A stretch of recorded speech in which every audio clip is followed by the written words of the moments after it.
Allez, sur cette vidéo, je vais essayer de ratisser large parce que c'est vrai qu'hier, j'ai pas fait de vidéo.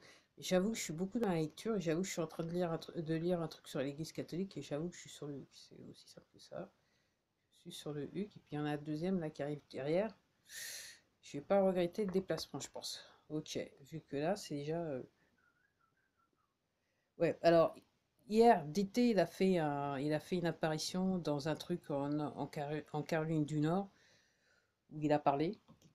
Donc le mot qu'il dit, c'est qu'il devrait être, qu'il devrait, il laisse entendre qu'il devrait être de retour bientôt. Ok. Après, c'est à vous de voir. Alors, je fais cette vidéo tout particulièrement pour, euh, pour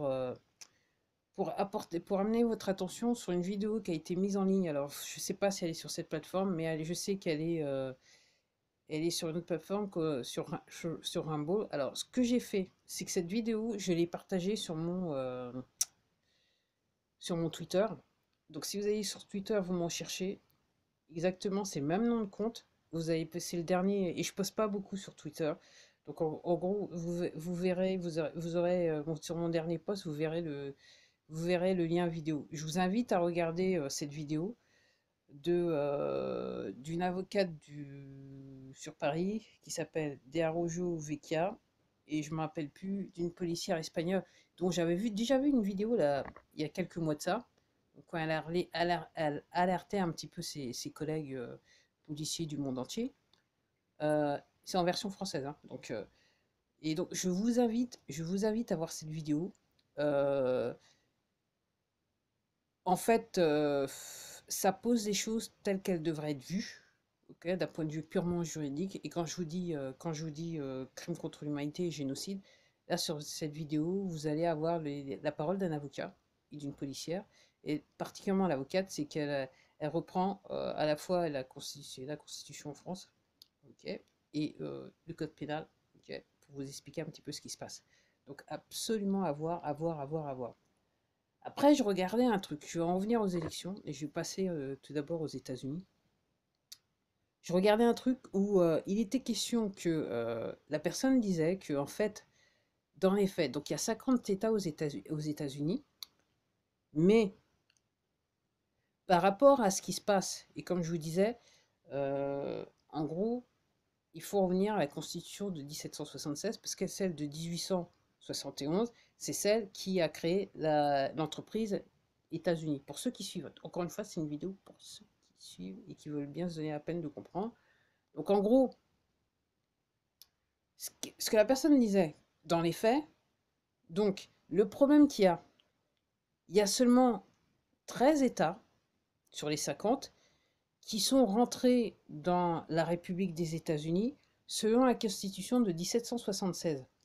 Après, ce que la personne est en train de dire, c'est que sur la Constitution de 1871, donc qui a en fait créé l'entreprise États-Unis, les gens, soit ils ont fait une demande, les autres États, soit donc les 13, donc 37, les 37 États, soit ils ont fait une demande sur cette Constitution qui est normalement illégitime, ou quand ils ont fait leur demande pour en faire partie des États de la République des États-Unis, en fait, ils ont entre guillemets mal rempli les papiers. Donc, ce que la personne est en train de dire, c'est que ça sous-entend que une fois que tout sera mis à jour, et apparemment c'est imminent, il va falloir que 36 États refassent leur demande pour, s'ils le souhaitent, revenir dans la République des États-Unis, où apparemment ils auraient même la possibilité de prendre leur indépendance. Alors, apparemment, il semblerait que l'État du Texas, il a fait tout bien en temps et en heure, enfin à l'époque. Ok. Et quand je regardais, je me renseignais à quelques mots de ça, effectivement, quand je voyais que, enfin, j'avais vu un truc où on expliquait à quelle date les États étaient entrés dans la République des États-Unis.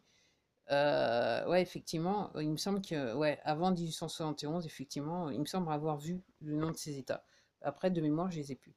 Alors, pourquoi je vous parle de ça? C'est parce que, alors, dans les faits, ce qui est dit, et ça, c'est pas seulement valable aux États-Unis, ça va être aussi valable dans le monde entier, y compris en France, c'est qu'une fois que l'affaire elle sera mise à jour, normalement, comme je vous dis, normalement, toutes les institutions, entre guillemets, devraient disparaître. Enfin, toute la structure telle que nous la connaissons, elle devrait changer ou disparaître. pour certaines, il y a des institutions qui vont disparaître.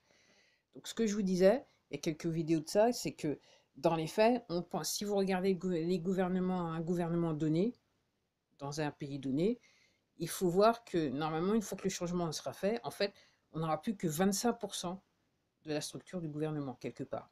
Alors, il y a même une personne qui disait 10%. Alors, ça reste à voir, ça reste à voir. Et oui, si on prend l'exemple des États-Unis, à un moment, j'ai regardé une personne qui disait oui, et je pense que ça va être pareil en France, il va falloir rééduquer les avocats en droit, parce qu'en fait, ils sont sur le mauvais droit, ils sont sur le droit maritime.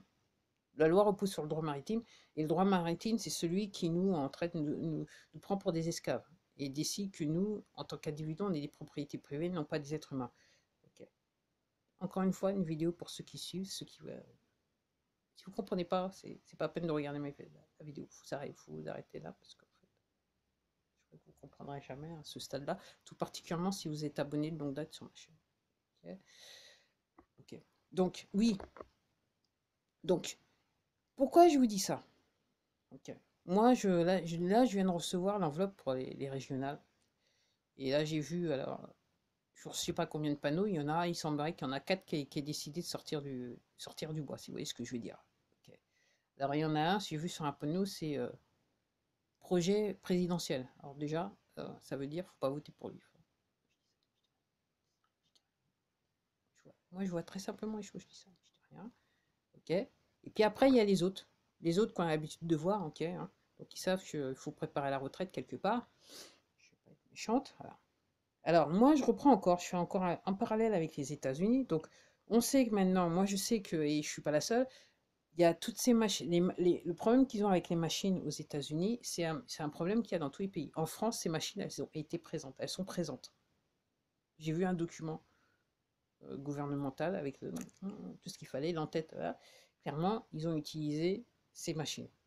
Donc, comme je vous dis, apparemment, on aurait dû avoir une femme.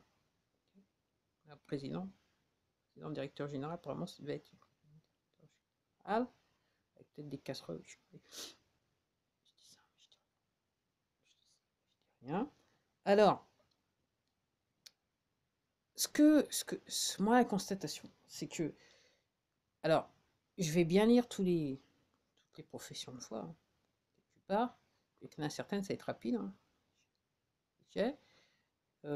Sur les 4, je crois qu'il y en a un qui fait référence, il y en a une qui fait référence à la situation actuelle. Moi, comme je dis, mon propos, je l'ai déjà dit, je vais le redire, ok. Je vois pas pourquoi, voilà, enfin, je vois pas ce qui va changer si, entre guillemets, on va, entre guillemets, se prononcer sur les gens en fait, c'est une notion de déjà vu et qui nous ont mis dans la situation où on est là maintenant. Et puis qui continue. Hein. Ouais. Moi, je vois pas trop la différence. Ok. Après, mon gros souci par rapport à ça, c'est quand bien même l'élection aurait lieu, il y a ces machines. Donc, ce qui a été fait pour le président directeur général, si les chefs faillants sont toujours en action, parce que pour l'instant en France, il n'y a rien qui nous démontre que les chefs faillants ne sont plus en action. Et les annonces gouvernementales, déjà. Et comme je vous dis, alors ceux qui viennent annoncer, les officiels, le gouvernement, il faut regarder les membres du gouvernement là maintenant, et puis regarder 2 ans en arrière, enfin, 2 ans, 1 an en arrière, quelle gueule ils avaient, quelle tête ils avaient. Voir, enfin, il y a quand même des choses qui devraient vous déranger. Bref. Okay. Donc en gros, on est sur des gens qui nous ont mis dans la mouise, ok. On est toujours dans la mouise parce qu'on est encore loin d'être sorti de l'affaire, ok. Les gens sont complètement conditionnés. Je vois autour de moi, les gens sont complètement conditionnés. Ok. Là, on va faire voter régional, donc je comprends que c'est le 20-27 juin, ok. Qu'est-ce qui a changé? Je sais pas. Alors moi, ce que je voulais dire, c'est que quand bien même, vu que ces machines existent, quand bien même on voterait, en gros, nos votes, ils ne servent à rien, parce que les machines, ils vont...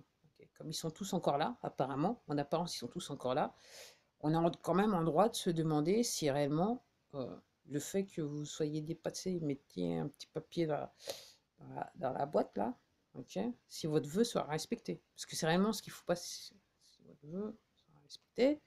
Après, quelle est la position de l'armée française et la police nationale? Pour l'instant, on n'est pas sûr, là. C'est pas clair. Honnêtement, c'est pas clair. C'est pas clair, c'est pas clair, c'est pas clair. Quand est-ce qu'ils vont se prononcer, on ne sait pas. Encore une fois, je vous invite à aller voir, allez sur mon compte Twitter, regardez le dernier post que j'ai mis pour avoir...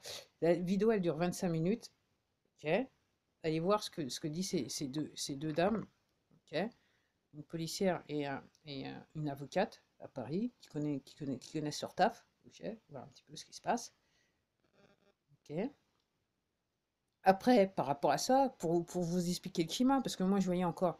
Donc j'ai vu un truc comme quoi, officiellement, il disait qu'il y a 75% des personnes qui se sont fait injecter en France.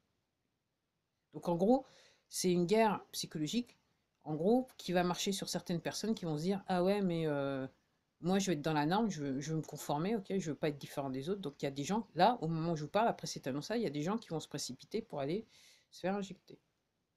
Ok. Après, on a descendu l'âge, hein. Ok. On sait très bien qu'on est sur un génocide, là. C'est un génocide ce qui se passe là. Ok. On est ici en l'âge, donc il y a des gens qui vont volontairement se prêter dans des lignes d'attente pour se faire attendre la mort. En gros, c'est un petit peu comme ça qu'il faut voir les choses, il faut attendre la mort. Parce que là, pour l'instant, au moment où je vous parle, moi j'ai beau, je regarde un petit peu voir ce qui se passe. Pour l'instant, contrer une fois que vous êtes injecté, alors comme je vous dis, les heures qui suivent sont très importante, ok. Après, si vous arrivez au-delà d'un mois, 2 mois, là, on ne sait pas, là. On ne sait pas ce qui va se passer, on sait pas ce qui va se passer, entre guillemets. Il faut mieux faire un testament. Si vous y allez, vous faire injecter, faites votre testament, sachant que l'assurance vie, vous pouvez vous asseoir dessus, personne ne va la toucher. Ok. Donc, on ne sait pas ce qui va se passer, ok. Alors, moi, je me renseigne pour savoir s'il y a des contre-mesures. Les médecins, ils le disent, on ne sait pas, on va découvrir ce qui se passe, parce que le truc, il n'a jamais réellement testé, donc on connaît, maintenant on voit les conséquences, on va découvrir ce qui se passe. Après, comme je vous disais, renseignez-vous sur les medbeds, parce qu'il y a des gens qui vous disent qu'une fois que vous serez dans le medbed, il se peut que le medbed, il arrive à résoudre la chose. Je ne sais pas. Et après, par rapport au medbed, renseignez-vous dessus, parce qu'il faut être dans une disposition, je dirais, spirituelle, pour que le truc il soit effectif sur votre corps. Si vous êtes sur le côté obscur de la force, c'est entre guillemets, ne vous prenez même pas la tête à vous renseigner sur les medbeds parce que c'est pas pour vous. Voilà. C'est comme ça que ça marche, ça sera pas pour vous. Okay. Alors vous pourrez essayer de faire tout ce que vous voulez parce que il y en a qui sont tellement tordus qu'ils vont essayer, hein. Mais de toute façon, une fois que vous serez dedans, si vous êtes sur le côté obscur de la force, ça marchera pas. Donc oui, apparemment il y a les, voilà, les régionales, quoi. Donc il y a la même merde. Ok. En plus de ça, il faut qu'on aille voter. Et comme je dis, ces machines, donc en fait, ces machines, elles sont utilisées partout dans le monde. Ok. Donc en gros, moi, mon propos, c'est pourquoi je me déplacerai alors qu'en fait, mon action ne pèse rien, puisque dans les faits, il y a des personnes qui sont derrière un écran qui vont décider ce qu'ils veulent réellement. À moins qu'il se passe des choses avant la fin du mois, ce qui n'est pas impossible, parce que là, réellement, ça devient chaud de chez chaud. Aux États-Unis, ça pète de partout. C'est pour ça que, comme je dis, moi j'essaye de voir avant de venir faire des vidéos parce que j'essaye de voir le vrai du faux parce que là ça pète de partout et les poteaux là ils sont en panique, en grosse panique. Donc encore une fois, renseignez-vous et surtout si vous le pouvez, allez voir cette vidéo là qui en fait explique la situation. Et oui, il y a un tribunal international qui aura lieu. Il y a des gens qui sont jugés à la Haye, tribunal international, ok. Les procédures sont en cours, elles ont été, pour certaines, il y a des demandes, elles ont été acceptées. Vous avez 1000 avocats et à peu près plus de 10 000 médecins qui font les dossiers pour que ça passe. Donc on est sur crime contre l'humanité. Je crois que génocide aussi. Ok. Après, si vous voulez pas comprendre,